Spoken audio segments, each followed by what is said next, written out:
لیے فَأَمَّا مَنْ طَغَىٰ وَآثَرَ الْحَيَاةَ الدُّنْيَا فَإِنَّ الْجَحِيمَ هِيَ الْمَأْوَىٰ۔ یہ ذرا آیتیں اچھی طرح ہر شخص سن لے اور دل میں گرہ دے لے۔ جس نے طغیانی کی سرکشی کی روش اختیار کی، طغا طغیانی ایک مقام بندگی ہے، اس مقام بندگی سے آپ اٹھے، آپ طغیانی میں، آپ طاغوت بن گئے۔ آپ کا کام ہے اللہ کی بندگی، وما خلقت الجن والانس الا لیعبدون۔ اس مقام بندگی سے اٹھ کر آپ نے اپنا اختیار، اپنی مرضی، اپنی سوچ، میری سوچ، میں بناتا ہوں قانون، میں ہوں حاکم، میں ہوں مالک، آپ طغا ہو گئے، طاغوت بن گئے۔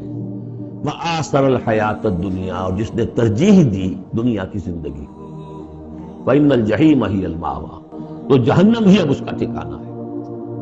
وَأَمَّا مَنْ خَافَ مَقَامَ رَبِّهِ، اور جو شخص ڈرتا رہا اپنے رب کے حضور میں کھڑے ہونے کے خیال سے کہ ایک روز کھڑے ہونا ہے، پروردگار کے سامنے حاضری ہوگی، پیشی ہوگی۔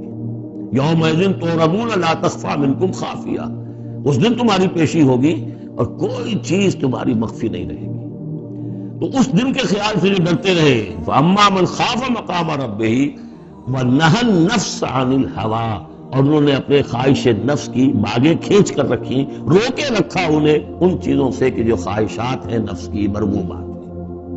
منہ زور گھوڑا جو ہے یہ نفس کا، لگام دیے رکھی، ان کی لگام کھینچ کر رکھی۔ اللہم ربنا اجعلنا منہم، اللہم ربنا اجعلنا منہم، فإن الجنۃ ہی المأویٰ، ان کا ٹھکانہ جنت ہے۔